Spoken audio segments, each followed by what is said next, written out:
¿Qué es el armamento nuclear y quiénes lo poseen? ¿Es realmente Irán una amenaza? De esto y mucho más vamos a hablar hoy en Retrovisor. Porque los objetos en el espejo están más cerca de lo que aparentan.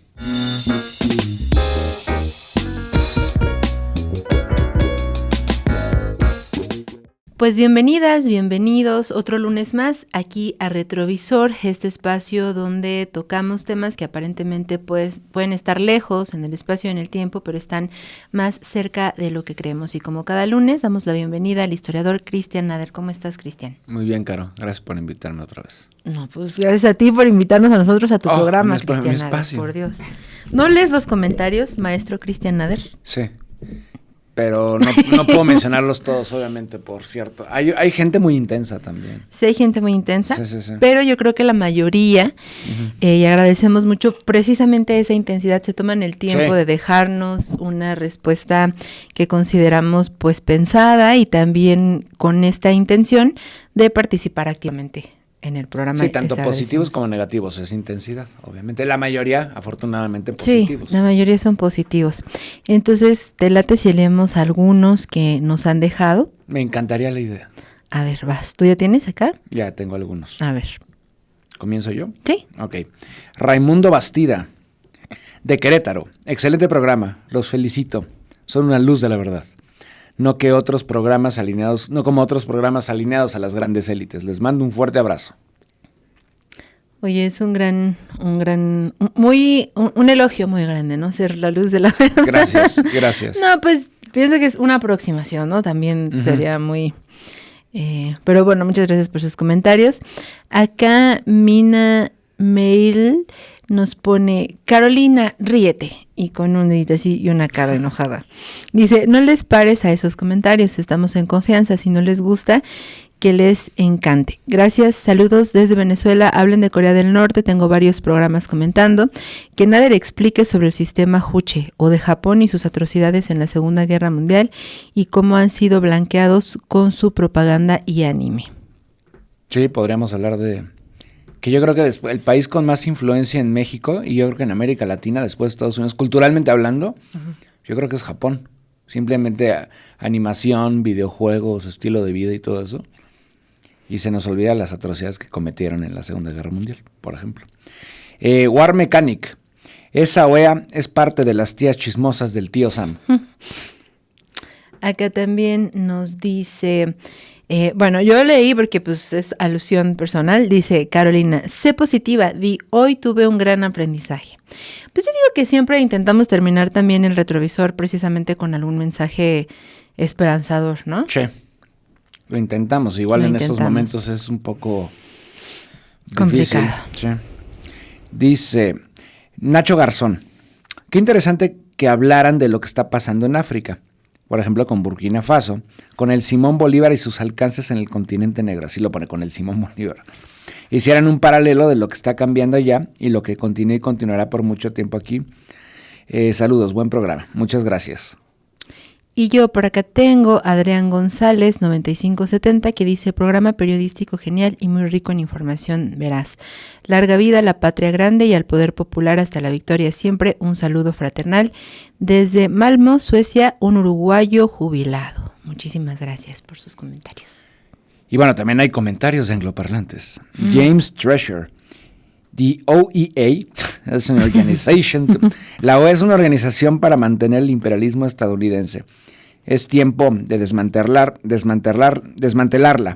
Este organismo es como un virus.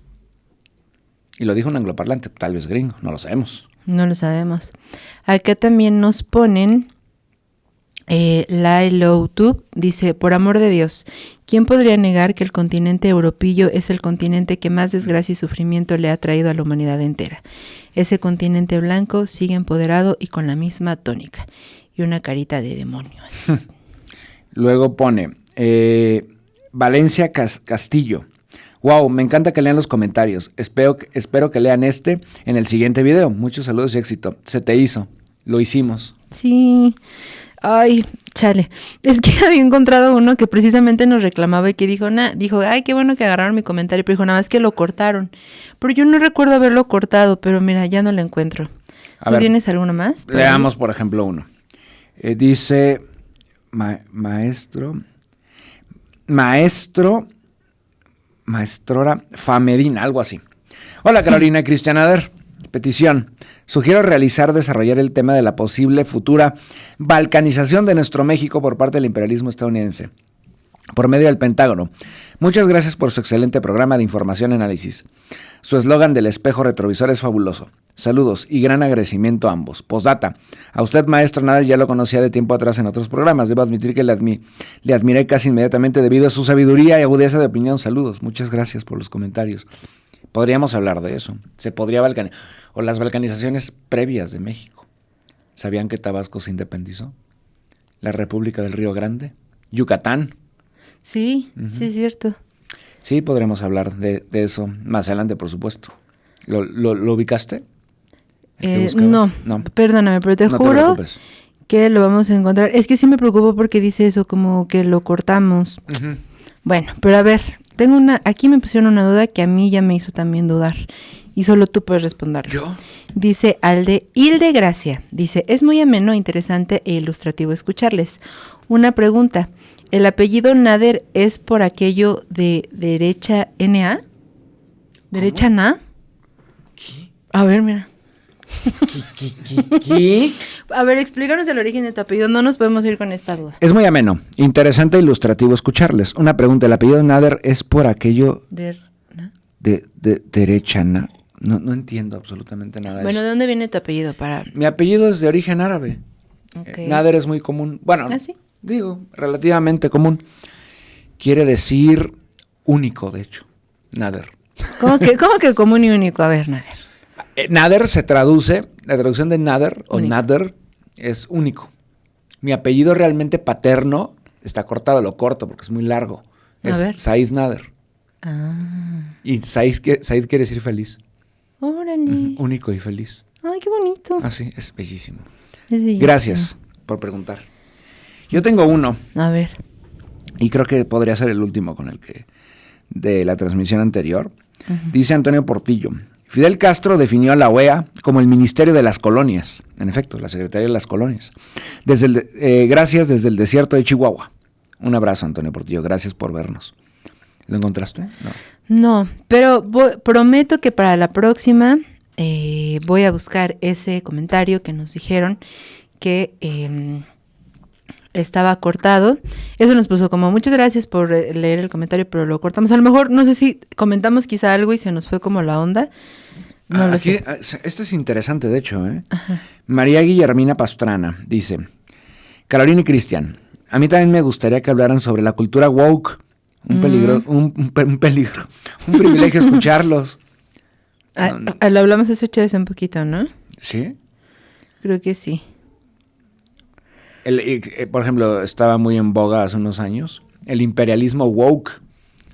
Está el famoso meme, ¿no? Que estaba, por ejemplo, un avión, un B-52 gringo, el bombardero ese echando bombas, uh-huh. Así tradicional, ¿no? Con los republicanos. Y luego con Obama, así, o sea, la bandera LGBT, por aquí no consuman gluten. El mismo avión, solamente con stickers, bombardeando exactamente igual, ¿no? Uh-huh. Sí, sería interesante hablar de ello, claro. Aunque yo estoy muy rezagado generacionalmente hablando. ¿Sí? Sí, yo no puedo, esto de los pronombres y a mí me cuesta muchísimo trabajo. No fluyo bien. Bueno, déjenos también ustedes opciones ahí. Uh-huh. Mira, no encontré el que quería buscar, pero sí. Encontré uno que Excelso. También es alusión personal, por lo que voy a leerlo. Dice, dice Miguel Vescovo. Uh-huh. Dice, parece que los finales de los videos Carolina se siente abrumada por la realidad que nos mata y nos deja hecho pelotas. Carolina, una genia también nos ponen. Pues sí me abruma, la verdad sí. Siento que es algo muy abrumador, pero pues pienso que precisamente por eso es necesario seguir hablándolo, continuar conociendo estos temas y sobre todo eso, que ustedes también nos escriban qué es lo que piensan y pues escríbanos por ahí, vamos a seguir leyendo sus mensajitos. Muchísimas gracias. Pues bueno. Hablando de abrumarse, uh-huh. El tema de hoy pues es muy coyuntural, muy importante, lo consideramos muy urgente. La semana pasada veíamos que Benjamín Netanyahu, señalado como el perpetrador del genocidio contra Palestina, salió públicamente a pues decir que el ataque que hizo contra Irán es por protección a su pueblo, ¿no? Que era como una manera de, dijo algo así como hacer retroceder la amenaza armamentista que significaba Irán. Y de inmediato muchísimos medios de comunicación precisamente retomaron esas palabras y lejos de siquiera cuestionar lo que podría o no ser verdad, las primeras planas de varios medios eran como Israel desmantela la amenaza armamentista de Irán, ¿no? Nos parece pues eso muy raro por ser pues este principal autor del bloqueo que mata hoy a niñas y niños, mujeres y hombres en la Franja de Gaza. Y entonces se nos hizo como muy raro, ¿no? Pensar si algo de credibilidad podríamos tener pues hacia este personaje, ¿no? ¿Es, Cristiana, de realmente Irán una amenaza armamentística? ¿Es justificable este ataque que hace Israel la semana pasada? No, Israel lo ha querido hacer desde hace 40 años. O sea, no, a ver, nada de lo que hace el ente sionista es justificable. O sea, pero bueno, a ver, de atacar Irán, pero antes exterminar a casi 250,000 de palestinos. Digo, o sea, yo creo que ya el ente sionista Israel ha llegado al punto de que hay algo que se llama la Hasbara, la explicación, así le llaman, es el discurso favorable a Israel, que existe pues desde antes que se fundara el proyecto colonial, en el 48. La Hasbara tiene todas estas narrativas y mecanismos pues, de chantaje incluso, que colocan siempre a Israel como la víctima, como Israel el país débil, amenazado, a pesar de que es un proyecto colonial, genocidio y de limpieza étnica, desde hace 77 años, incluso desde antes, patrocinado históricamente por Occidente. Y, por cierto, hablando concretamente de lo que mencionas, una potencia con armas químicas, biológicas y nucleares. Ningún país araboparlante, ningún país en el oeste de Asia posee armas nucleares. Y en el centro de Asia, por ejemplo, ningún país tampoco, incluyendo a la República Islámica de Irán. En los años 80, la Revolución Islámica ocurre en 1979, cuando derrocan al Shah de Irán, a Reza Pahlavi, que va a acabar de hecho sus últimos días aquí en Cuernavaca, Morelos, de refugiado en una finca que se llama Las Mañanitas. Todavía existe, un palacete. Pero bueno, mientras tanto en Irán, después de décadas y décadas que ahorita podremos explicarlo, pero la historia de Irán, la injerencia occidental comienza a comienzos del siglo XX. Con el Imperio Británico. El Imperio Británico ahí, antes incluso que en la península arábiga, descubre hidrocarburos. Muchísimo petróleo. Y bueno, más adelante gas.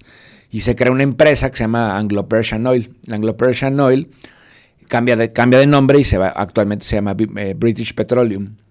Esa empresa pues, no le daba nada obviamente al Estado iraní, que era una monarquía, además. Una monarquía además advenediza, con la dinastía Pahlavi, una dinastía que tampoco era irania, tenía elementos culturales y genéticos iraníes, pero era mayoritariamente túrquica.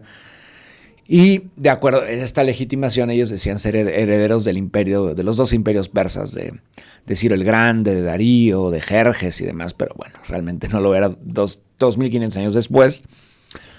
Y pues era un títere de Estados Unidos, era un títere de Washington. ¿Para qué lo querían? Pues para los hidrocarburos, ¿no?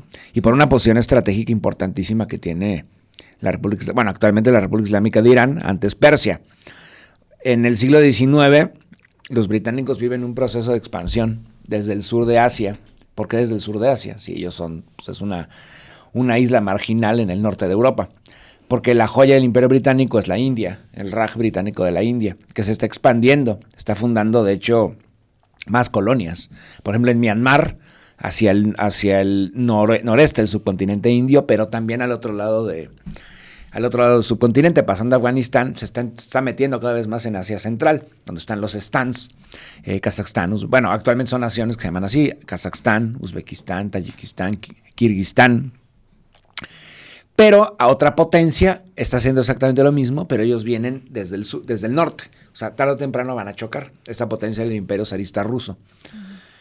Vive su expansión también hacia Asia Central, va a conquistar los los emiratos de Samarcanda y Bujara, actualmente en suelo uzbeco, y tarde o temprano van a chocar. De hecho, ese proceso, ese momento, que dura unos 50 años, se le llama el juego de las sombras. Sí, era porque realmente todavía no había un choque frontal, pero era inminente que esto ocurriera. Y en medio de eso estaba lo que actualmente es la República Islámica de Irán, Persia. En ese momento había una dinastía que se llamaba Qayar. No que te calles, o sea, Qayar, Qajar se escribe. Y de pronto se descubren hidrocarburos y bueno, viene el proceso de explotación brutal hasta que en los 50 hay un presidente en Irán que se llama Mohammad Mossadegh. Y Mohammad Mossadegh puso mucha atención a lo que estaba pasando en otros contextos, incluyendo suelo mexicano. Y en entrevistas se lo decía. O sea, tomó de ejemplo a Lázaro Cárdenas. ¿Por qué? Pues porque él quiere expropiar los hidrocarburos para que Irán pueda arribar a la modernidad, ¿no? Con los recursos que podía sacar de eso. ¿Qué ocurrió? Pues el Imperio Británico ya en decadencia después de la Segunda Guerra Mundial, y el imperialismo estadounidense no lo van a permitir y hacen una intervención, una injerencia, derrocan a Mossadegh y de hecho muere en arresto domiciliario ya muy enfermo, y el Shah va a continuar como un títere de... Shah quiere decir rey, y de hecho el título oficial es Shahanshah, que quiere decir rey de reyes, o sea, tomando el mismo título del imperio persa Aqueménida, el imperio persa Sanida 2500 años antes. Bueno, entonces eso... Obviamente había porque siempre te ponen, Irán, ¿cómo era Irán antes de la Revolución Islámica? Y mujeres bailando en discotecas, sin ninguna mascada. Porque por cierto, en Irán no, la gente piensa que en Irán actualmente las mujeres están totalmente cubiertas, y no es así. De hecho, es una elección personal. Y bueno, hablaremos de eso también, ¿no? Pero el punto es que se instala un régimen brutal, hay una policía secreta que se llama la Savak, ¿quiénes entrenan a la Savak? El Mossad, por ejemplo, ¿no? Torturadores sionistas, torturadores franceses, estadounidenses, en las mazmorras de la embajada estadounidense. Y bueno, ¿qué ocurre? La gente está harta, hay muchos focos de insurgencia, de resistencia. Uno de ellos, por ejemplo, es el partido Tudeh. El partido Tudeh es el partido socialista iraní. Había otros grupos de socialdemócratas, liberales, y principalmente el Tudeh, por ejemplo, el socialismo era muy popular en el contexto urbano, en las grandes ciudades, en la capital Teherán, en Shiraz, en Isfahán, Mashhad, etc. Pero en ese momento Irán seguía siendo un país eminentemente agrícola. Y en ese contexto, los grupos de resistencia más populares eran los religiosos, de un islamismo que eso es interesante porque Chi, a diferencia de sus países vecinos, que también son musulmanes, en el caso iraní no es la ortodoxia quien gobierna, no son suníes, son chiíes, o sea, chiías, que no es la ortodoxia musulmana, sino es una minoría que aproximadamente a nivel global sumará el 17% de la población musulmana de todos los países del mundo, y cuyo país con donde más chiías hay, obviamente, es la República Islámica de Irán. Es interesante porque hace 500 años seguían siendo mayoritariamente suníes, y hubo un cambio con una dinastía que se llamaba Safaví, que es quien ya construye ese Irán que todos, como arquetípico, que todos conocemos, ¿no? Bueno, no conocemos a través de la cultura popular. Por ejemplo, las grandes mezquitas así, colores turquesa, ciudades bellísimas como Isfahán y Shiraz, los jardines estos exquisitos y cosas así. Eso es la dinastía Qayar, que también provocó un cambio religioso interno en Irán, que es muy interesante porque Irán, o previamente Persia, Irán quiere decir tierra de los arios, por cierto. Esos sí son arios, no como los nazis, por ejemplo, ¿no? ¿Por qué? Porque son iranios, que es sinónimo de ario. Y bueno, algún día hablaremos de eso porque es muy interesante, pero el punto es que, ¿qué ocurre? La modernización casi de Irán llegó a las ciudades, pero no al campo. O sea, eso seguía siendo eminentemente rural. Y ahí los movimientos, la gente está dando cuenta que hay una desigualdad obscena en suelo iraní. O sea, hay una clase dominante que habita en Teherán o incluso fuera de suelo iraní, que tiene todo el poder, y por supuesto esto en la cúpula, en la cima, está Reza Pahlavi. Entonces hay un levantamiento, porque también se sabía perfectamente que había gentes torturando a seres humanos con asistencia sionista y estadounidense a través de la Savak. Hay un levantamiento popular y había un clérigo, un ayatolá, que es, digamos, un experto en jurisprudencia islámica, etcétera, etcétera, un sabio, por decirlo de alguna manera, llamado Ruhollah Khomeini, Ruhollah Khomeini primero había habido un exilio por sus comentarios en las mezquitas. Él alentaba, por ejemplo, en los seminarios islámicos de Qom, que es una ciudad que está muy cerca de Teherán, que es una ciudad que prácticamente sirve de seminario. Es una ciudad universitaria, pero exclusivamente de carácter islámico. Y alentaba el levantamiento de las poblaciones, ¿no? Entonces lo expulsan, le invitan a salir.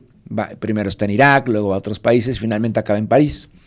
Y de pronto ya es insostenible la situación en Irán y se levanta tanto en armas como igual, o sea, es interesante porque en Occidente, a través de la islamofobia, te pintan como a Irán como una sociedad así, ¿cómo llamarlo? Como que las mujeres son explotadas, ¿sabes? Ya sabes, con el chador, o etcétera, etcétera, que no se les ve el rostro, como si fueran wahabíes en Arabia Saudí, y no es así. Pero más allá de esto, ¿qué hacen las mujeres, por ejemplo, cuando salen a manifestarse en contra del régimen, el régimen monárquico? Se ponen el chador. Es interesante porque dice, hay unos documentales muy interesantes donde dicen, era como nuestro escudo. Porque, por ejemplo, cuando iban las mujeres en las calles de las grandes ciudades y traían cubierto parte del rostro totalmente, llegaba la policía del régimen y les arrancaba el chador. O sea, casi diciendo, ¿por qué no quieres ser modernas? ¿Sabes? Y de hecho, y se empieza a manifestar, hay un lugar que se llama la Plaza Asadí, que está en Teherán, que es como un arco, es espectacular, hipermoderno, bueno, para los 70s, y había sido construido por el Shah para conmemorar los 2500 años del Imperio Persa, la fundación del Imperio Persa con Ciro el Grande. Y de pronto fue reinventado su uso porque se convirtió en el gran escenario de la revolución. Entonces, ¿en qué acabó todo esto? Pues regresa Ruhollah Khomeini, el Shah de Irán acaba sus días en Estados Unidos, creo que con un cáncer muy avanzado. Y ya cuando el gobierno estadounidense ni siquiera quería, así paga Estados Unidos, ¿no? A sus títeres, dejó de pagarle el tratamiento y acabó en Cuernavaca, México. Le ofrecieron en Morelos una finca que se llamaba Las Mañanitas, y ahí acabó refugiado. Y mientras tanto, ¿qué ocurre en la República Islámica de Irán? Tan pronto como se empieza a estructurar un nuevo gobierno, bueno, obviamente viene la crisis de los rehenes, porque se sabía que la embajada de la República Islámica, además de embajada, era un centro de tortura. Por ejemplo, había lugares donde se interrogaba a la gente y, por ejemplo, había con jaulas Faraday para que no nada más no saliera sonido, sino que no entrara nada. O sea, la jaula Faraday no entra en telecomunicaciones. Había estas máquinas que, ¿ves que trituran papeles? Bueno, estas trituraban pistolas, o sea, trituraban acero en la misma embajada. Y estaban, obviamente, la gente torturada, siendo torturada ahí, hasta que entran los estudiantes de la Universidad de Teherán y toman el control del personal, ¿no? Y bueno, viene la operación de liberación por parte de Estados Unidos, es la administración en ese momento, es con Jimmy Carter, acaba en un desastre, se estrellan aviones gringos en pleno territorio iraní. Entonces ya viene la liberación y a partir de ese momento pues, se empieza a construir la revolución islámica, ¿no? Pero no, obviamente Washington no lo iba a permitir. Y al otro lado de la frontera, al otro lado de los Sagros, al oeste de Irán y en el mundo árabe, en Irak, gobierna un hombre que se llama Saddam Hussein. Saddam Hussein, que había roto con el partido Baas, el panarabismo y el socialismo árabe, rompe, por ejemplo, con Siria y sigue su propio camino, y ese camino fue buscar ayuda por parte de Estados Unidos para conseguir armas. Y en efecto llega Donald Rumsfeld, un joven Donald Rumsfeld, le dice, claro, ¿qué quieres? Armas químicas, ¿para qué? Pues para matar a todos los grupos que van en mi contra. Y ahí comienza la guerra de 8 años en contra de Irán, una guerra que cobró de cada bando 1 millón de muertos, armado, por supuesto, Saddam Hussein con armamento estadounidense. Es curioso porque en 2003 los gringos buscaban armas de destrucción masiva, químicas y biológicas. Ya no tenía Saddam Hussein, pero si los hubieran buscado 20 años antes, los hubieran encontrado. ¿Por qué? Porque los mismos gringos se las dieron, ¿no? Entonces hay 1 millón de muertos por esa guerra que fue empujada por Estados Unidos. Posteriormente, como no derrotaron a la República Islámica, es interesante porque en la guerra, la flota, por ejemplo, aérea iraquí, pues era en su mayoría occidental, por aviones estadounidenses. Lo mismo Irán, porque tenían todavía el armamento que habían comprado en épocas del Shah. En esa época, por cierto, con el Shah, había un programa internacional que promovía Estados Unidos llamado Átomos por la Paz, para construir tu planta nuclear y energía limpia, ¿no? Antes de Chernóbil y Islas 7 Millas y todo esto. ¿Qué ocurre? En los anuncios en revistas como Time o Newsweek salía el Shah de Irán promoviendo Átomos por la Paz. En ese momento Irán tenía un programa nuclear energético y posiblemente bélico. ¿Con quién? ¿Asistencia de quién? De Israel y de Estados Unidos. De hecho, es interesante porque Israel en ese momento, más o menos a mediados de los 70s, es cuando detona su primera bomba nuclear. Que sepamos, en el Océano Índico hizo una prueba nuclear con la Sudáfrica del apartheid, con la Sudáfrica racista, tenían un programa nuclear conjunto. Es una potencia sionista, supremacista y delirio religioso, y por otro lado, un régimen sudafricano racista, ¿no? Ese era uno de sus grandes aliados del sionista. Y detona una bomba nuclear en el Océano Índico. Se supo porque tanto satélites soviéticos como gringos detectaron el flash de luz, que fue una bomba nuclear, ¿no? Entonces, mientras tanto, la República Islámica de Irán, ya en los 90s, ya después de la guerra en contra de Irak, armado por Estados Unidos, tiene que enfrentar asesinatos selectivos de científicos, de políticos, pues prácticamente de cualquier personaje que resultara una amenaza para el ente sionista, ataques terroristas. Es interesante, pero hace unas horas, ya sin ningún tapujo, dicen, pues nosotros pusimos este coche bomba. O sea, ya se volvió, ya normalizaron algo, ¿no? No nada más bombardear embajadas, sino también poner coches bombas ya es algo normal, una ley de guerra, que por supuesto está penado, ¿no? Entonces, ¿cuál es la verdadera amenaza? Pues por supuesto el ente sionista. Lo que intenta hacer el ente sionista es de desmantelar, junto con Estados Unidos, el gobierno de la República Islámica de Irán, cambiar un régimen. Tiene bastantes, de hecho, pretendientes a un nuevo gobierno. Por un lado está el hijo de Reza Pahlavi, que vive creo que en Estados Unidos, no recuerdo. Bueno, es un idiota, ¿no? Pero bueno, ahí lo tienen encapsulado. También tienen algo que se llama el MEK, que es el Mujahidin Ebal, que es un culto apocalíptico con tintes pseudosocialistas, rarísimo, una cosa extrañísima. Y bueno, o bien balcanizar el territorio iraní, partirlo dependiendo, por supuesto, un Irán, pero también un Baluchistán, un Juzestán, un Kurdistán iraní, etcétera, ¿no? O sea, partir el territorio iraní. Lo mismo que hicieron, por ejemplo, con la Unión Soviética o con la ex Yugoslavia, ¿no? O sea, secesionar una guerra, pues para provocar también levantamientos étnicos y diferencias religiosas y lingüísticas. Entonces, después de todo esto, consideraríamos quién es la auténtica amenaza. ¿El ente sionista o la República Islámica de Irán? Pues por supuesto el ente sionista, ¿no? Que no puede tolerar que haya una potencia que no se subordine al imperialismo estadounidense y que apoya al pueblo palestino públicamente, además, ¿no?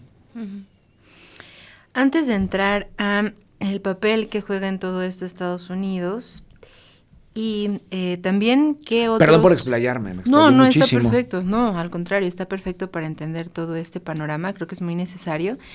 Y antes de eso, y también para preguntarte de qué otros países tienen armamento nuclear, vamos a una pausa para respirar, ponernos aquí, prepararnos otro café y ya regresamos. Ustedes mientras escríbanos qué es lo que piensan, todas sus dudas, y los leemos. Ya volvemos.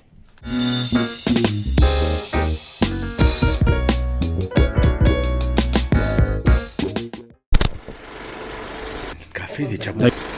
Todo bien. En la taza. Espérame. ¿Ya me veo? Oye, está buenísimo este café, ¿eh? Ah, ¿sí? Sí. ¿Sabes por qué? ¿Por qué? Porque lo estás tomando en una taza del champú. Oh. ¿Y sabes dónde lo puedes conseguir? En la tiendita del Averno. Así es. Está buenísimo. Ya lo sabe. Tome café champú.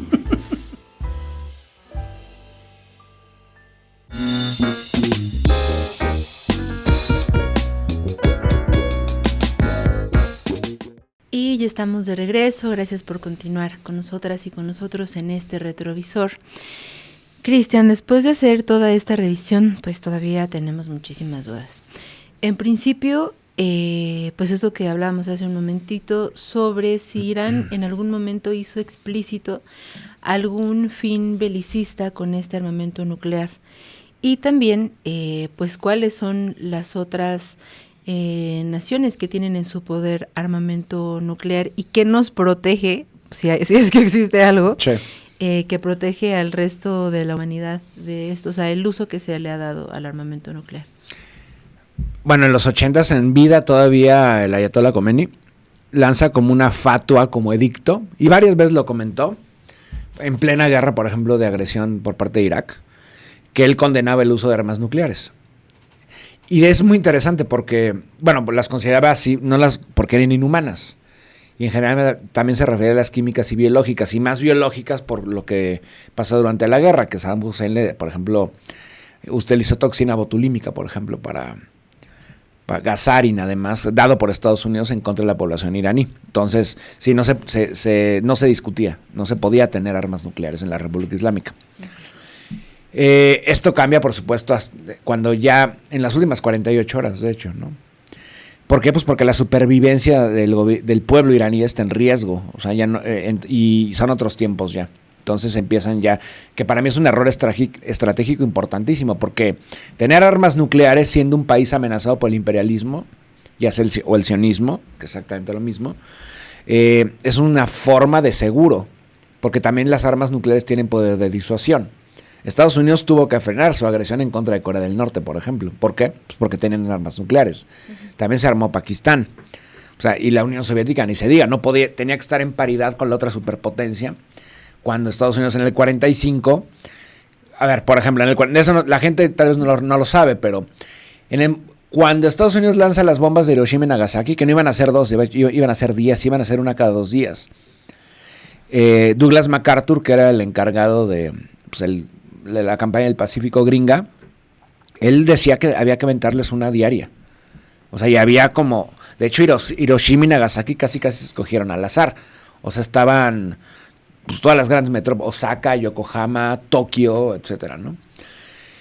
Como Estados Unidos sabía perfectamente que Japón estaba derrotado, les echa las bombas nucleares no para derrotarlos más, obviamente, sino para mostrar a la Unión Soviética que ya tenía armas nucleares, llamaban el arma definitiva. Pero por supuesto, de hecho, los soviéticos sabían que Estados Unidos tenía armas nucleares antes de que el pueblo estadounidense supiera que tenían armas nucleares. ¿Por qué? Pues porque estaba en toda la maquinaria de espías. Y además que hubo filtraciones. ¿Para qué? Pues para lograr la simetría. Porque saben perfectamente que si no, los gringos acababan con el mundo. Y después incluso también intentaron lanzarlas en contra de Corea. Nuevamente este sujeto, Douglas MacArthur, también buscaba lanzarlas. Entonces, después de haber visto y contemplado el mundo, sabía perfectamente que tener armas nucleares a veces facilita mucho las cosas, porque ahí te da un poder de disuasión. Pero también está como el debate, ¿no? Porque también no tenerlas también es un arma. ¿Por qué? Porque siempre te va a colocar en inferioridad de potencia y no como una potencia agresora nuclear, como es el ente sionista. Ahora bien, tú preguntas, ¿qué países tienen armas nucleares? Bueno, el primero que las tuvo, obviamente Estados Unidos, ¿no? Le siguió la Unión Soviética, que hasta la fecha tanto la Federación Rusa como Estados Unidos tienen el arsenal más grande. Entonces llevamos la URSS, hoy Rusia, Estados Unidos, Francia, que por supuesto Francia, Gran Bretaña y China, esos eran, digamos, el club primigenio. China llegó tarde, y a partir de la revolución, del triunfo de la revolución socialista con Mao, se funda la República Popular en el 50, ahí es cuando ya surge un programa nuclear chino. ¿Qué ocurre? Francia la desarrolla porque en el escenario de la Guerra Fría esa era la excusa, tener armas para enfrentar al bloque socialista, al Pacto de Varsovia, ¿no? Que es curioso porque el Pacto de Varsovia es reacción a la OTAN. La OTAN se creó en el 49, el Pacto de Varsovia en el 54. O sea, ahí volvemos a ver quién es el agresor constantemente, ¿no? Pero más allá de esto, Francia, por ejemplo, su programa nuclear, pues donde no lo probó obviamente en su propio territorio, no detonó bombas nucleares en cerca de Lyon o cerca de Toulouse o mucho menos cerca de París, ni en Bretaña ni en Normandía. Lo hizo en las colonias. O sea, las primeras pruebas nucleares francesas ocurren en Argelia, ocupada desde la primera mitad del siglo XIX por el Imperio Colonial francés, que Argelia, pues... De hecho, le recomiendo mucho una película, tal vez algunos la conozcan, es de un director llamado Gillo Pontecorvo, se llama La Batalla de Argel, es una obra maestra esa película. Está filmada a la usanza de documental falso, y cuenta los últimos días del imperio colonial en suelo argelino y la lucha por la liberación. Entonces Francia detonó armas nucleares en Argelia, y luego cuando empezaron a ser criticados, de hecho estas operaciones se llaman los gerbos. Gerbos es un pequeño roedor que habita en el Sahara, y gerbo azul, gerbo blanco, y cada detonación era distinta, con distintos, una con plutonio, creo que otra con uranio, etcétera, ¿no? Y después Francia las va a detonar, por ejemplo, en el Pacífico, que yo recuerdo cuando era niño, pues todavía nos tocó bastantes, en el llamado atolón de Mururoa, en la Polinesia francesa, entre comillas, ¿no? en el mar, obviamente. Fueron explosiones brutales. Hay una famosa fotografía a color que está el atolón y de pronto hay una explosión nuclear que es prácticamente un segundo sol. Es terriblemente espectacular. Y bueno, Gran Bretaña exactamente lo mismo. Se une al club nuclear.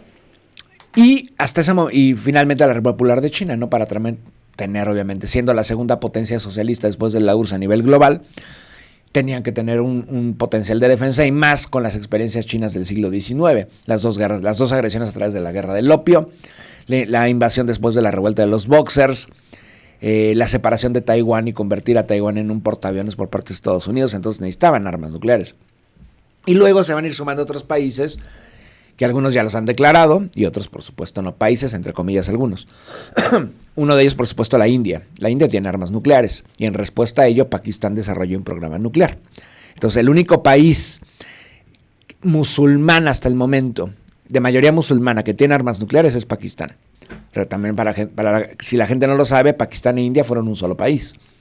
Vino la partición de la India después de la independencia, un país de mayoría islámica hacia el norte y un país de mayoría hinduista hacia el sur, ¿no? Entonces ahí llevamos 7 ya. Uh-huh. Llevamos Estados Unidos, Rusia, Francia, Gran Bretaña, China, Pakistán y la India, 7. Y de pronto, lo mencioné hace ratito, está el programa nuclear conjunto por parte del ente sionista. ¿Qué ocurre con el ente sionista? No se sabe exactamente cuándo Israel desarrolló sus primeras armas nucleares. Se calcula que por ahí del 66 ya las tenía. La guerra de los 6 días, que es un escenario muy parecido además al de ahorita, pero en contra de Egipto. Irán no está agrediendo al ente sionista. Egipto tampoco está agrediendo al ente sionista. Los sionistas, Israel, argumentó que era inminente un ataque egipcio. Y viene un ataque preventivo, que es la misma excusa. Es lo mismo que exactamente lo mismo. Israel es un refrito en sí. Por eso ya ni siquiera tienen la atención que antes tenían, por ejemplo, en suelo estadounidense o suelo europeo. Se sabe perfectamente que es una maquinación, es propaganda, pero bueno, ahí están. ¿Qué ocurre? Aseguran que Gamal Abdel Nasser, está movilizando tropas para invadir Palestina ocupada, ¿no? Y recuperar Palestina. Llegan los sionistas y empiezan a atacar. En ese momento Israel ya tenía una bomba, por lo menos una o dos, y estuvieron a punto de detonarla encima de Cairo o Alejandría. ¿Por qué no ocurre esto? Porque se dan cuenta los gringos y los soviéticos. Fueron de los pocos momentos en que se pusieron de acuerdo Moscú y Washington, porque no podían permitir que el sionista atacara el Cairo. Además, una ciudad con más de 10 millones de habitantes en ese momento, ¿no? Y de hecho, es casi el mismo escenario. ¿Por qué? En el 67 lo que intentaban hacer estos sujetos, los sionistas, era tratar de involucrar, porque los gringos no entraron de lleno al conflicto, pero tenían que forzarlos a entrar. ¿Qué hicieron? En aguas internacionales, en el Mediterráneo, muy cerca de las aguas de la península del Sinaí, había un barco estadounidense, un barco espía, el USS Liberty. En el 67 el USS Liberty, que de hecho hace poco fue el aniversario, es atacado por el ente sionista. O sea, los sionistas atacaron a los gringos, a sus patrocinadores, para culpar a Egipto y que se metiera directamente a la guerra de Estados Unidos. Fue un ataque de bandera falsa, pero fue fallido. ¿Por qué? Pues porque rápidamente se averiguó quién tiene torpedos, quién tiene misiles y tecnología de este tipo, los sionistas. Y además porque los vieron los marinos. Fueron asesinados 30 y tantos marinos estadounidenses. En ese momento está la administración Johnson, no hizo nada, no rompió reglas. De hecho es un casus belli, tenía que declarar la guerra a su propio proyecto colonial, no lo hicieron. De hecho, ahí comienza exponencialmente la ayuda armamentista a favor del ente sionista en las siguientes décadas. Y ¿qué se está moviendo? Es interesante los tiempos, ¿no? En este momento, desde el mar de China Meridional, donde lo tenían provocando a China, porque siempre hacen eso los gringos, se está desplazando un portaaviones estadounidense llamado el Nimitz. El Nimitz es un portaaviones que tiene más de 5 décadas. Ya lo iban a jubilar y ver al deshuesadero. ¿Qué ocurre? De último momento lo están llamando para que vaya en dirección desde el mar de China Meridional, atraviese el Índico y llegue al mar Arábigo. No sabemos si para el Golfo Pérsico, para arriba, o para el Mar Rojo. ¿Qué intentan hacer? Yo creo que el objetivo es destruir el Nimitz, culpar a Irán y declarar la guerra, que Estados Unidos le declara la guerra. Aunque creo que si vemos lo que está pasando en este momento, yo creo que es inminente un ataque estadounidense conjunto con el ente sionista. Eso es lo que parece. Te estoy diciendo de conforme está anocheciendo aquí en México y amaneciendo allá, ¿no? Entonces, es el club nuclear. ¿Se sospecha que otros países tienen armas nucleares? Sí. Arabia Saudita probablemente tenga armas nucleares. Yo creo que no las desarrollaron, no tienen la tecnología, pero sí tienen los millones y millones de petrodólares y probablemente le hayan comprado a Pakistán. Se especula que Sudáfrica las tuvo en los 80s en comparación con los sionistas. O sea, imaginen, los sionistas, supremacistas genocidas con armas nucleares, también algo así como Sudáfrica, ¿no? La Sudáfrica del apartheid, dominada por boers africanos racistas con armas nucleares. Hubo programas nucleares, sí, en América Latina, porque se da el Tratado de Tlatelolco, por ejemplo. El Tratado de Tlatelolco prohíbe las armas nucleares en América Latina. Dice América Latina como un territorio libre de armas nucleares, ¿no? Firman todos los países, pero en los últimos tiempos hubo intención por 2 administraciones de, ¿por qué no desarrollamos armas nucleares? Bueno, no se van a sorprender por quiénes. Por el gobierno de Bolsonaro en Brasil, asistido también por el sionista. De hecho, Bolsonaro llega al poder por el cristianismo sionista evangélico. Y por un lado ellos, y por otro lado Argentina. Durante la administración Macri se empezó a ver si podía tener armas nucleares. De hecho, no mencioné esto, pero es importante con relación al sionismo. Porque a fin de cuentas, el hub de sionismo en América Latina es Argentina. O sea, hay más o menos 100,000 argentinos sionistas, judíos sionistas, que habitan en la Palestina ocupada, en Cisjordania. Pero más allá de esto, cuando crea el proyecto nuclear sionista, cuando empieza, ni siquiera es un desarrollo propio.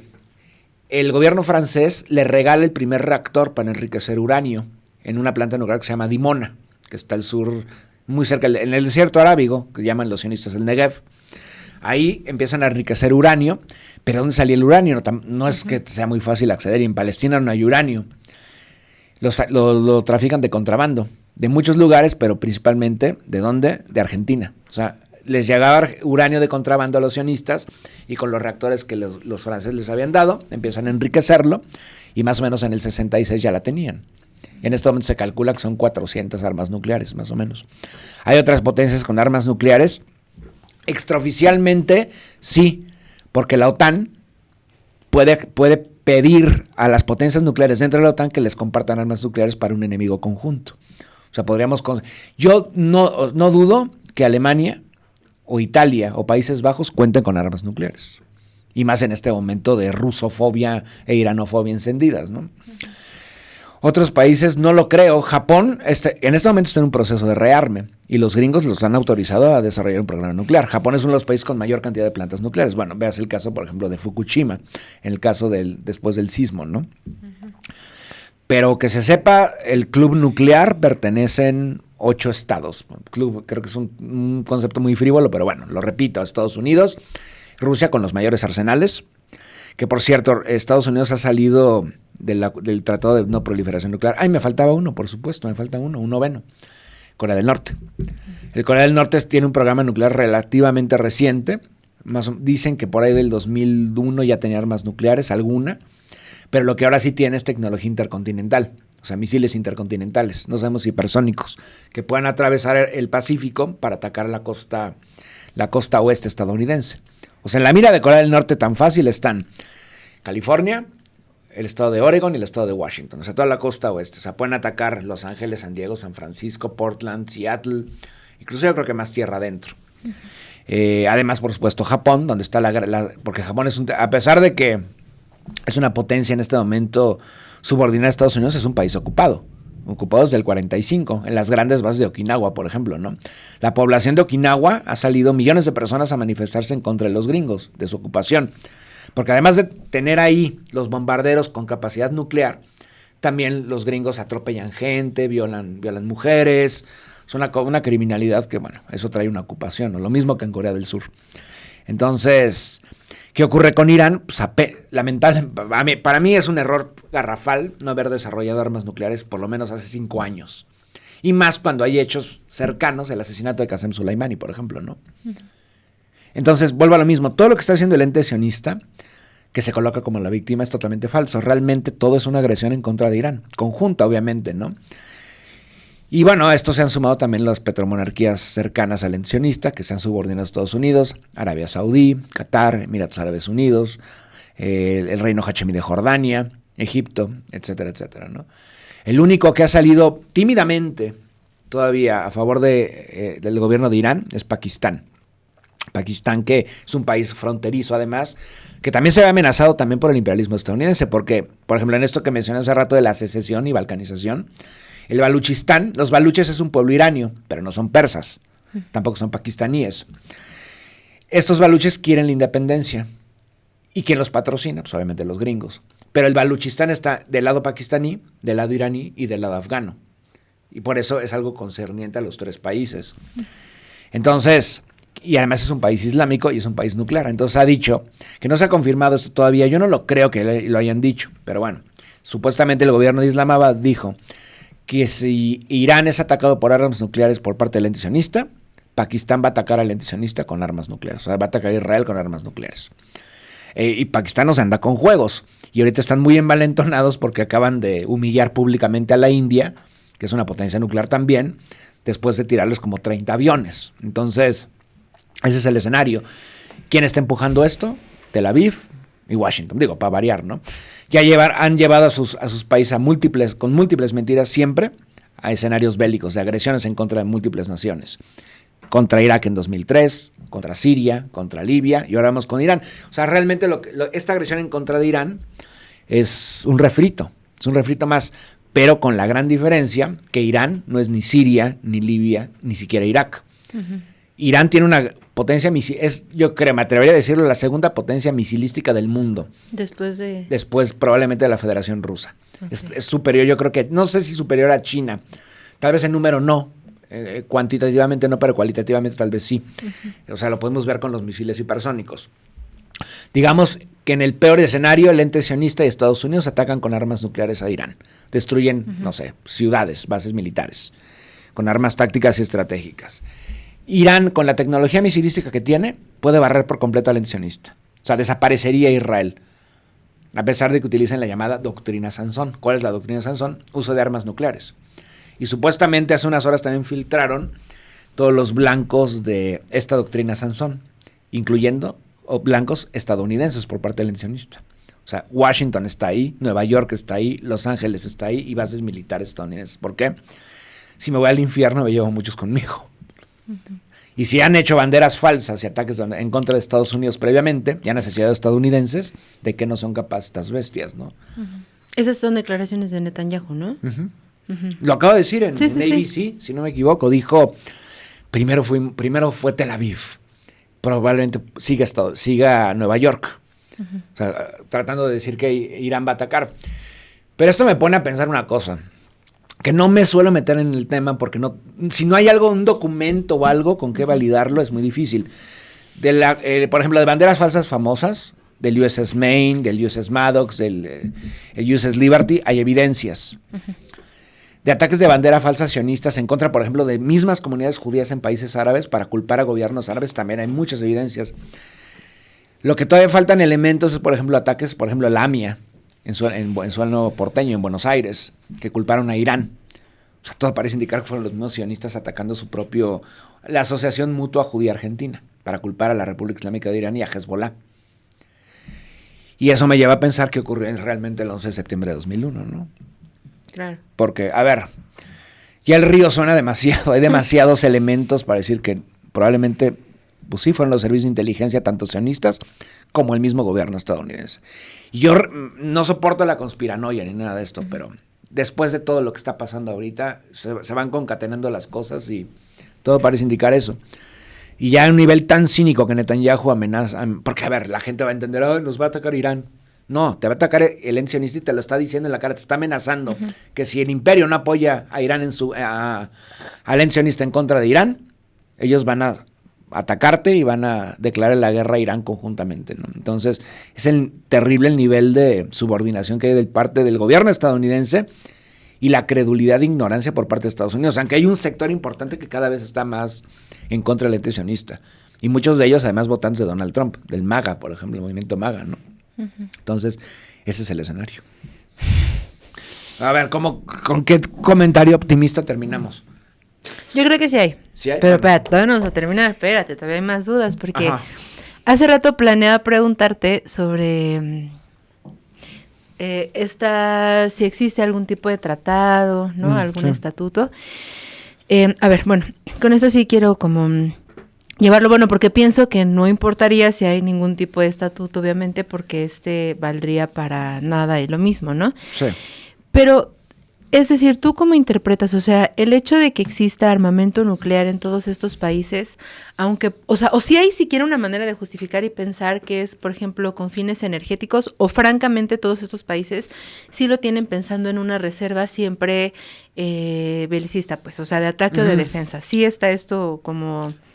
No, a ver, si Irán hubiera querido, podría haber desarrollado armas nucleares hace 15 años. No sé si, o sea, Netanyahu lo viene diciendo, cada cargo que ha ocupado como primer ministro lo ha dicho. Igual Ariel Schneiderman, Ariel Sharon, también lo decía. E Irán no, pues a fin de cuentas, de hecho las centrales nucleares donde se enriquecía uranio, incluyendo la de Natanz, que fue bombardeada por el ente sionista, sabiendo que lo que podría provocar el ente sionista bombardeando esto, podría provocar un Chernobyl, por ejemplo, a escalas peores que Chernobyl, pero bueno. Era para enriquecer uranio para motivos energéticos, para iluminar Irán. Porque además decías que incluso estaba como esta prohibición, ¿no? Por parte de los líderes iraníes. Lo que acaba de pasar también, o sea, estaba la fatwa, el decreto de la Ayatollah Khomeini que no podían crear armas nucleares porque son inhumanas. Es el gran problema de Irán, por ejemplo, que todavía tienen son humanos, a fin de cuentas. Algo que los sionistas o los gringos no tienen. Es que es un error estratégico. Sí es un error estratégico. Pero es porque no son de la calaña de estos genocidas, es el punto. Al igual que América Latina, al igual que África, al igual que el sur de Asia, incluso al igual que los rusos. Porque los rusos sin problema pudieron arrasar Ucrania el primer día. Y no lo hicieron porque justamente buscan no acabar con Ucrania, sino desnazificar Ucrania. Pero bueno, es otra historia. El punto es que si existe tecnología nuclear en Irán, es con fines energéticos y médicos incluso.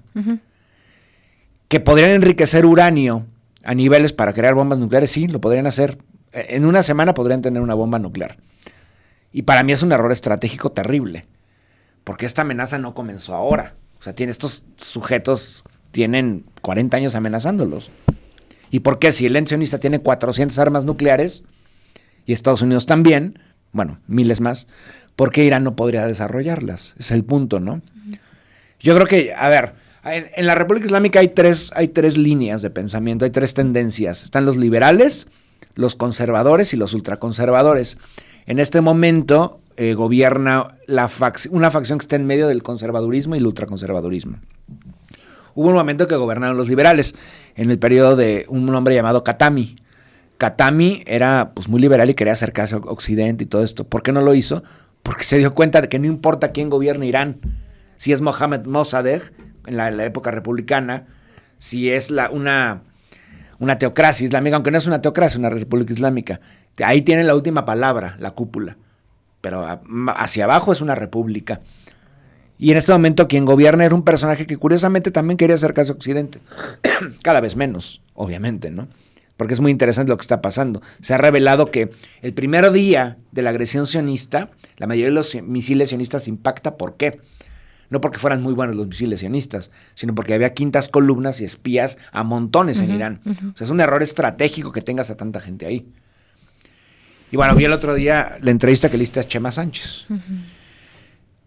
Yo tengo un dilema con él, porque él dice que lo que ocurrió el año pasado de la muerte de Raisi y del gobernador y el ex canciller iraní fue un accidente. Yo no creo, después de todo esto que hemos visto, que haya sido un accidente. Creo que implicó un error estratégico y al mismo tiempo espionaje y sabotaje. ¿Cómo puedes mandar en un avión, en un helicóptero, al presidente de Irán, al canciller de Irán y al gobernador de Azerbaiyán Oriental? Entonces, sí, o sea, para mí, que no sé si, a ver, sí, no son perversos como en Occidente. Ese es el gran problema de Irán. Tienen que ser más perversos. ¿Para qué? Para pensar como el enemigo piensa. Tenías que tener armas nucleares, pero hace 20 años. Corea del Norte lo pensó, ¿por qué? Si no nos van a destruir. Van a matar a 2 millones más de coreanos como lo hicieron en los años 50, los gringos. Hay que armarnos hasta los dientes. Y más en este momento cuando, por ejemplo, tenemos experiencias muy cercanas. Acuerdos de Minsk. Se discute que la paz para las comunidades autónomas en Ucrania, rusoparlantes. Sale de pronto Angela Merkel Y dicen, no, todo fue una pantomima para ganar tiempo y armar más Ucrania. ¿De qué sirve dialogar? Lo mismo aquí, estaban dialogando en Omán, al otro lado del Golfo Pérsico, del lado árabe. Y de pronto dice Trump, en primera matan uno de los líderes de las negociaciones del lado iraní. Y después atacan Irán. ¿De qué sirve negociar con estos? Nada más que el problema es que eso tenían que notarlo hace una década, no ahora. Y en este momento Irán podría tener armas nucleares, tú me tocas y pues, arraso Tel Aviv, tal cual, ¿no? Pero no las tiene y por eso lo han atacado. Y más en esta era que ya la legalidad internacional no importa. Ahora es la ley del más fuerte. Sí. Y ha quedado demostrado en el último periodo. Desde la primera administración de Trump, incluso la de Biden, ¿no? Y el imperialismo estadounidense va a hacer lo impensable incluso para continuar su supremacía, retrasar su colapso y, por supuesto, su proyecto colonial. ¿De qué son capaces de hacer? Pues hasta donde el ente sionista quiera. Es lo peor de todo, ¿no? Y que hay un tratado, sí hay tratados, el Tratado de No Proliferación Nuclear, que invita a las potencias a reducir su arsenal hasta desnuclearizar el planeta de armas, me refiero, ¿no? Y que otros países no tengan armas nucleares. Lo que está pasando ahorita, o sea, realmente, y yo no puedo ir en contra de ello, porque ¿qué seguro de vida tienes frente a estos sujetos? ¿Qué puede ser contra los gringos o los sionistas, o los franceses o británicos? Que los tres están cobijando al sionista, 3 potencias nucleares, a otra potencia nuclear. ¿Qué puede hacer el mundo? Pues ármense hasta los dientes, sálvese quien pueda. Porque ¿de qué sirve la ONU, los organismos internacionales? Absolutamente de nada. O sea, la ONU es un adorno. ¿Qué ha hecho para evitar el genocidio en contra del pueblo palestino? Amonestar al ente sionista. Se ríen en cara de les digo, la ONU es antisemita. Entonces, ¿qué queda? Pues desarrollar un programa nuclear bélico. No sé si lo hagamos en Tlanepantla o en ¿cómo se llama la que está en Veracruz? La de Laguna Verde. No lo sé. Pero ¿no crees que también un poco, pues eso, o sea, si existiera esa perversidad, precisamente lo que hace rato nos comentabas, ¿no? O sea, no ha importado al ente sionista ni tampoco a este imperio estadounidense incluso ir en contra de sus propias poblaciones, ¿no? O sea, esta, digamos, como falta de perversidad, como tú lo has puesto, pues probablemente también sea una manera, de algún modo, o sea, a lo mejor lo ves como menos eficaz, pero también de cierto, o sea, imagina qué sería con otra fuerza así tan bestial, ¿no? Pero, por ejemplo, acá no entiendo muy bien por qué no hay otras, digamos, como contrafuerzas, ¿no? O sea, pienso, por ejemplo, en Rusia, en China, ajá. O sea, ¿qué hay con ellos? ¿O es el mismo? A ver, hay acuerdo, por ejemplo, a nivel comercial y económico, la República Islámica de Irán está en el proyecto de los BRICS, pero es un acuerdo comercial, económico, nada más, no es una alianza militar. Pero por fuera de los BRICS tienen acuerdos militares. Y de hecho, hace 24 horas firmaron otro. Gran parte de la defensa antiaérea iraní es rusa. Las baterías estas, las S-700, 800, etcétera, etcétera, ¿no? Son las más infalibles del mundo. De hecho, fallaron el primer día porque las sabotearon, pero o sea, que tiene el potencial para defender. Por ejemplo, la cúpula de hierro sionista, hoy mismo los mismos proyectiles que lanzaba iban directo a los sionistas. Entonces, la hackearon los iraníes. O sea, hay acuerdos, y de hecho Rusia tiene que entender, a ver, tiene que entender, como si en el Kremlin no supieran, ¿no? Igual lo mismo en Pekín. Si Irán cae, las potencias regionales que enfrentan el imperialismo estadounidense se reducen. Y en Eurasia solo quedan 3 países, 2 realmente que resisten. China y Rusia, nada más. ¿Qué significa ahí el que caería? O sea, su extinción o que se rinda y que... Es que puede ser su extinción o incluso crear un nuevo tipo de gobierno subordinado a Estados Unidos como los tienen. Pues tienen al Shah de Irán ahí en California, tienen la élite exiliada iraní hace rato en un programa en Bloomberg ya se están repartiendo el petróleo, están teorizando qué vamos a hacer con tanto petróleo de Irán. O sea, entonces, ¿qué pasa si cae Irán? En primer lugar, está el Mar Caspio. El Mar Caspio, es fronterizo con Rusia. El Mar Caspio es un mar interior, además.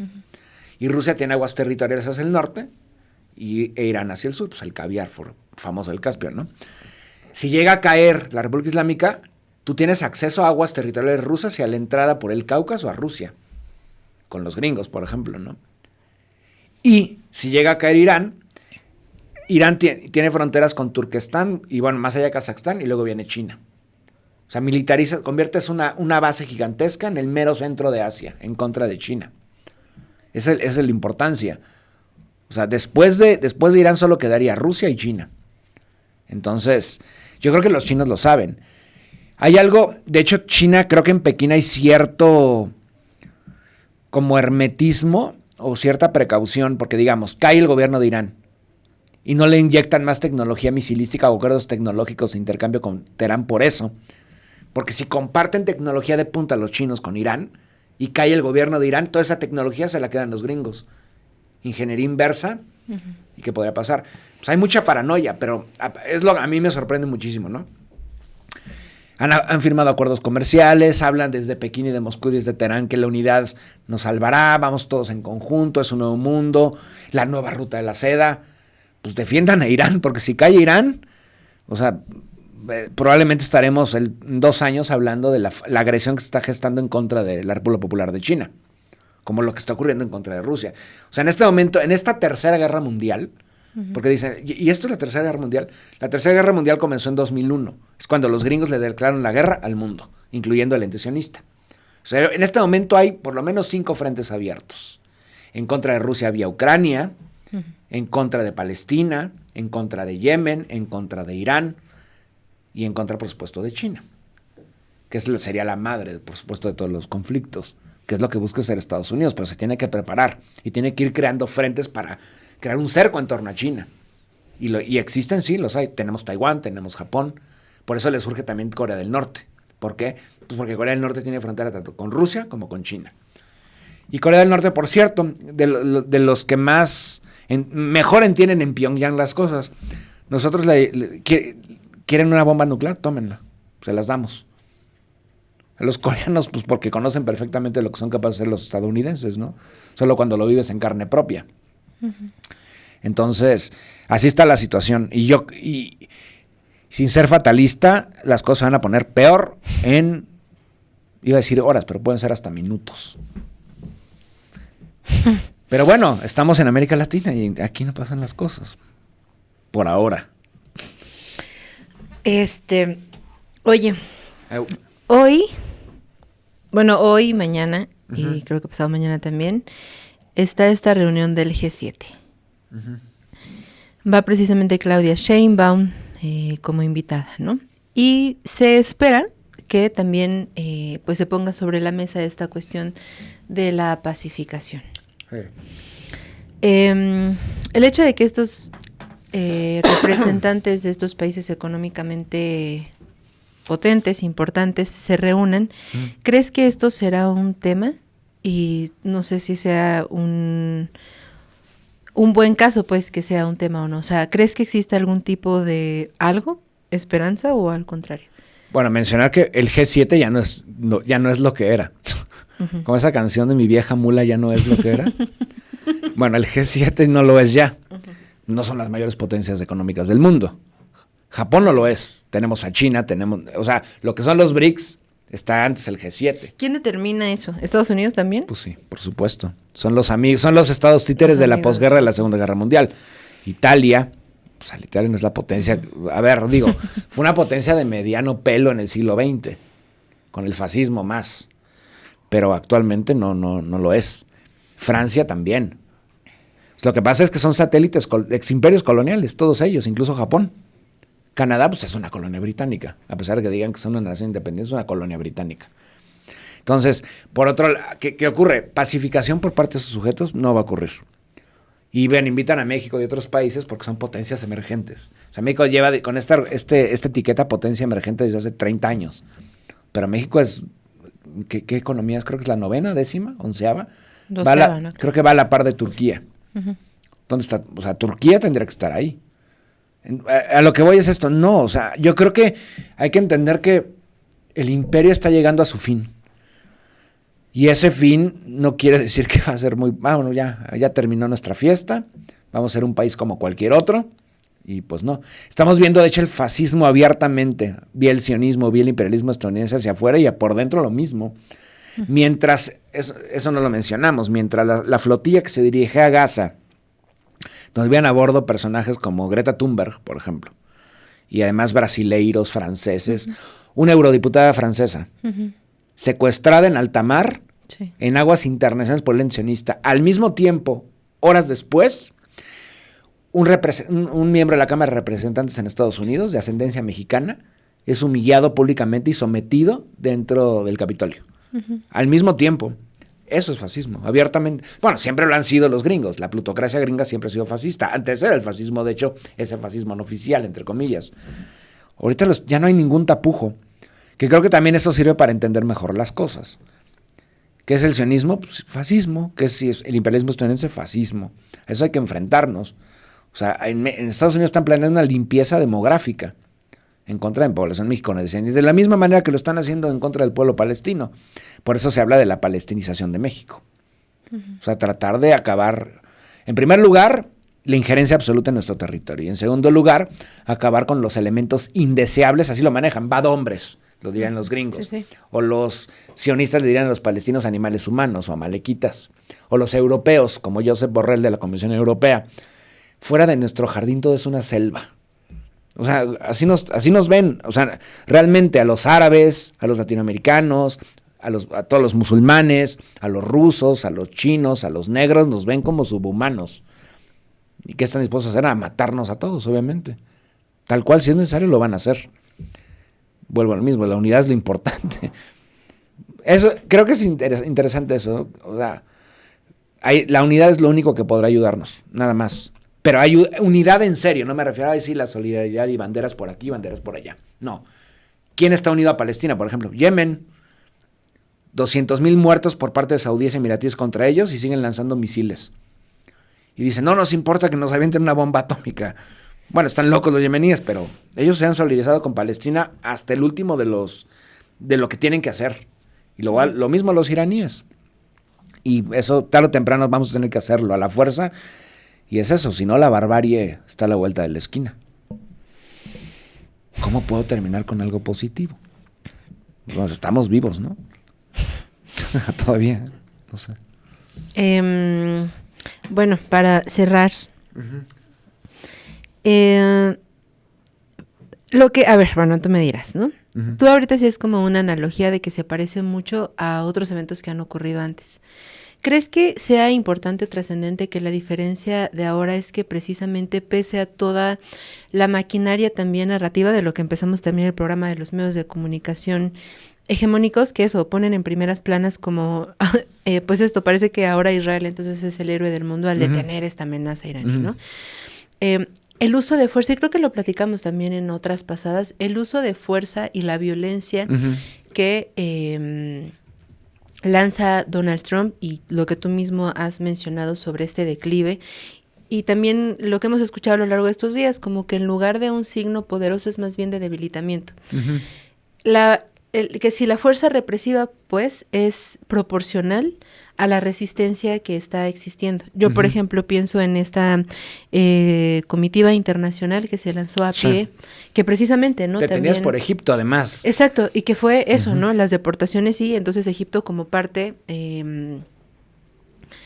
activa también, cómplice, pues al final del genocidio y de esta prohibición del paso, ¿no? Sí, creo que si hay algo que, más allá de visibilizar nuevamente la causa palestina a partir del 7 de octubre, si hay algo importante a partir de ese momento, es que quitó máscaras a todo el mundo. Precisamente sobre eso. O sea, ¿crees que eso, por ahí podríamos encontrar un signo esperanzador? Es decir, ¿por qué esta instrumentalización de los medios, de la represión, de la alianza también de estos estados finalmente? O sea, el hecho de que existan estas comitivas, yo vi las imágenes, por ejemplo, de los convoys, a pesar de que las personas, hubo una comitiva, por ejemplo, también de México que salió, ¿no? A pesar de saber que seguramente se iban a enfrentar, además de todas las inclemencias por el propio traslado y todo esto, pero seguramente a represión, a deportación, a violencia. ¿Crees que nos diga algo que estas fuerzas al final, derrumbe, digamos, de las máscaras y que sí hay una respuesta importante por parte de la población, ¿no? Tú hace creo que 2 o 3 retrovisores nos decía, bueno, es que, los estados son quienes están cometiendo este genocidio, pero sí. no los pueblos. No los pueblos, sí. O sea, los pueblos estamos, porque además, ¿no? O sea, incluso como esa empatía básica humana, ¿no? Uh-huh. Pero también por poder reconocernos y como en algún momento creo que también se deja entrever, es que podemos ser nosotros, ¿no? Y no es de verdad como una expresión de conspiración muy lejana, es que podemos ser nosotros, ¿no? ¿Crees que en esta parte pueda ser proporcional la resistencia de alguna manera que se está sumando a esta violencia o de plano ya las llevamos las de perder? No, a ver, yo creo que tarde o temprano ganaremos. El problema es que no va a ser fácil, y con no va a ser fácil me refiero a decenas de miles de muertos, sino es que cientos de miles o millones. Esta caravana venía desde, viene, porque todavía están ahí, desde Mauritania, o sea, desde la costa atlántica africana, del norte de África, hasta la costa oriental de África, noreste de África. Uh-huh. O sea, va de Mauritania. De Marruecos no se pide nada porque el reyesuelo Mohamed VI pues, es un títere del sionismo. Luego Túnez, Argelia, Libia, Egipto. O sea, Egipto, una cosa es el Egipto de Nasser y otra cosa el Egipto después de Sadat. O sea, estamos hablando además de Egipto. Uh-huh. Más allá de la causa palestina y su apoyo, una civilización milenaria, muy orgullosa además de su historia, ¿no? Y que se ha convertido en eso, en un guardaespaldas del sionismo. Porque también los gringos saben perfectamente que Egipto, o Jordania, o Arabia Saudí, o Emiratos Árabes Unidos, o Qatar, o Abu Dhabi, bueno, que todas las petromonarquías y regímenes títeres no tienen legitimidad alguna entre los pueblos. Y sirven para eso, pues para, en primer lugar, mantener apaciguadas a las masas, o totalmente aplastadas, y para defender al sionismo. Tú lo dices, los pueblos no es lo mismo que los regímenes, que los gobiernos. O sea, la gente en Jordania quería meterse a ayudar al pueblo palestino y las fuerzas jordanas no los dejaban. De hecho, el rey otra vez presumió que derribó un misil iraní. Antes eran misiles de Yemen, ahora iraníes. O sea, eso es un reyesuelo, tal cual. Que tiene la misma legitimidad, bueno, que no tiene nada de legitimidad, de la misma usanza que el sionismo no la tiene en la región. ¿Por qué? Pues que es un proyecto exógeno, colonial y etnocida. Pero los pueblos ahí están. De hecho, o sea, no seguramente ven las imágenes, ¿no? Mientras están entrando los misiles sionistas, pues están los palestinos viendo así, o sea, por lo menos darles un respiro a los palestinos, ¿no? Uh-huh. Y también jordanos aplaudiendo, pese a que su reyesuelo no les deja hacer nada. Líbano fue un poco más extraño, porque en Líbano hay un video que están en una boda en Beirut, los libaneses son así extraños, y están bailando ABBA, y de pronto los misiles se aplauden y dicen, esto va por Palestina, ¿no? Y es interesante porque muchos dirán, Ahora los sionistas se están catalogando como víctimas, después de que hacían tendencias en TikTok, uh-huh, bailando o disfrazados de madres palestinas. De niños también. De niños. Es una cosa, uh-huh, eso es el sionismo, o sea, revelado. Y ahora se están victimizando. ¿Que por qué nos atacan? No sé si tengan neta algo, en verdad, neta, ya voy muy coloquial. No sé si tengan algo cognitivo en serio. Pero no es normal que no lo noten, o sea, sí se consideran víctimas. Claro que es normal, porque a fin de cuentas los estadounidenses piensan que nosotros somos los invasores, ¿sabes? O sea, uh-huh, sí hay creo que una gran diferencia entre ese sur global, entre la clase trabajadora del sur global, la mayoría del mundo además, frente a un puñado de clubes perversos, tal cual, de una clase y una casta perversa que ve hasta dónde nos ha llevado, al punto que nos ha llevado. Estamos más cerca de un apocalipsis nuclear que en la Guerra Fría, en este momento. Y se siguen vendiendo como el pueblo elegido y demás etiquetas, ¿no? Que es lo peor de todo, como las víctimas otra vez. Bueno, yo me quedaría con esto, somos mayoría. Claro, lo somos. Y lo que hay que ver precisamente pues es, mientras podamos, no lo digo como una cuestión necesariamente derrotista, uh-huh, ¿o sí? No. Pues eso, ¿no? Seguir en la medida de nuestras posibilidades también develando, porque seguramente, y eso lo platicaremos en otro programa, también escríbanos si quieren que hablemos de esto, de qué temas, pero para llegar a pensar incluso por esto, ¿no? Por quienes hemos sido víctimas también de este imperio, cuyo brazo, tú me dirás, pero uno de estos brazos pues es este ente genocida que necesita también de este patrocinio de Estados Unidos, ¿no? Pero el cómo también entre esas, en esa mayoría, digamos, que no somos precisamente quienes tienen esta capacidad de destruirlo todo, hay quienes defienden, ¿no? Ni queremos, además, ¿no? Claro, pero en todos ellos también hay quienes defienden, porque esto está armado también desde una narrativa, desde medios, desde todo esto que hemos llamado como, en este caso, islamofobia, ¿no? Y se ha construido también bajo ciertos principios que hacen pensar que ellos sí son los extraños, ¿no? Pese a eso, por ejemplo, mexicanos, de verdad, o sea, yo he visto en redes sociales mexicanos y mexicanos... Panistas, por ejemplo. Que lejos de eso, verse más cerca precisamente de las y los oprimidos, piensan que Estados Unidos tiene algo que ver con ellos, ¿no? Como...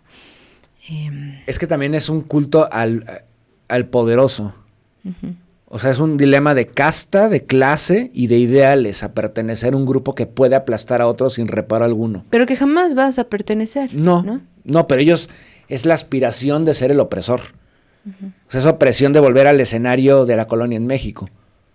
O de aplastar cráneos de musulmanes. Si no es de paganos, sí de musulmanes. O sea, si lo sigue, ahí sigue habiendo una dicotomía ahí de lo positivo del occidental, del blanco, del cristiano, aunque no profesa el cristianismo, del cristiano, frente a todos los demás, musulmanes, latinoamericanos, chinos, rusos, comunistas, anarquistas, todo lo que representa lo feo, ¿sabes? Para ellos. O sea, hay como una horrora. Creo que hasta se podría hacer un análisis a partir de lo estético también, de acuerdo a su óptica tan deforme y tan extraña y perversa también. Voy a hacer en otro momento. En otro capítulo, sí, porque ya nos extendimos. Pues bueno, con esto terminamos Retrovisor del día de hoy. Muchas gracias, Cristian Ader, por gracias a ti, estas reflexiones. Bueno, pues escríbanos por favor en los comentarios cuáles quieren que sean los temas que toquemos en los siguientes retrovisores, qué piensan de estos temas, si algo o no cambió a lo largo de escuchar esta hora o un poquito más, no sé cuánto nos llevemos hoy, su percepción o no, escríbanos y los leemos. Cristian, ¿quieres agregar algo para terminar? No, generalmente el enemigo está más cerca de lo que creemos. Y creo que muy parecido al Retrovisor, ¿no? Está muy cerca. Bueno, creo que aquí en el caso de México cada vez es más claro dónde está y lo hemos tenido siempre. Durante 200 años está al norte inmediato de nosotros. No es un personaje exótico que profesa otra religión, otra lengua. No. Es sí profesa en otra lengua y en ocasiones otra religión. Pero lo peor de todo es que es el role model que nos venden. Que debemos ser como ellos, ¿no? Les tengo un odio profundo. Sí lo odio, lo digo públicamente. Pero también un pánico profundo. Creo que son sujetos sumamente... Es preocupante lo que está pasando ahorita. Igual vamos a lo mismo. Hay un genocidio. Hay muchos. Y lo estamos viendo y continúa en este momento un genocidio en contra del pueblo palestino. Bueno, pues con esto terminamos Retrovisor del día de hoy. Si así nos lo permiten, nos vemos el próximo lunes. Gracias. Bye.